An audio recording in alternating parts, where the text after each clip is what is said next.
मै हुँ भन्ने घमण्ड चाहिँ हामी कसैले पनि नगरे हुन्छ क्या यो जीवनमा। किनभने यो जीवन हो र समयले कुन व्यक्तिलाई कहाँ पछाड्छ, कहाँ पुगाउँछ र कुन अवस्थामा पुगाइदिन्छ हामी कसैलाई पनि पत्तै छैन क्या।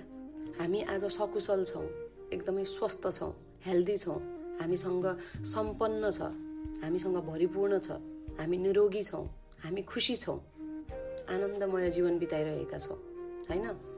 तर भोलि कसलाई के हुन्छ, कहाँ गएर हाम्रो जीवन टुङ्गिन्छ र हामीसँग भएको चिज वस्तु मान्छेहरू कहाँ गएर समाप्त हुन्छन्, सबै कुराहरूको एउटा एक्सपायरी डेट हुन्छ क्या।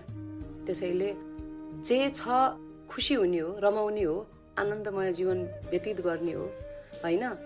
तर कुनै पनि कुरा मसँग छ अरूसँग छैन भन्ने घमण्ड चाहिँ जीवनमा कसैले पनि नगरे हुन्छ। मैले यस्ता यस्ता व्यक्तिहरू देखेकी छु जो कहाँ थिए र कहाँ पुगे, समयले कहाँदेखि कहाँ पुगायो क्या ती व्यक्तिहरूलाई। त्यसैले भन्छु दुःख गर्ने, कष्ट गर्ने, अगाडि बढ्दै जाने, मेहनत गर्ने, ठिकै छ, जीवनले जे दिए पनि स्वीकार गर्ने, हाँस्ने, ससानो कुराहरू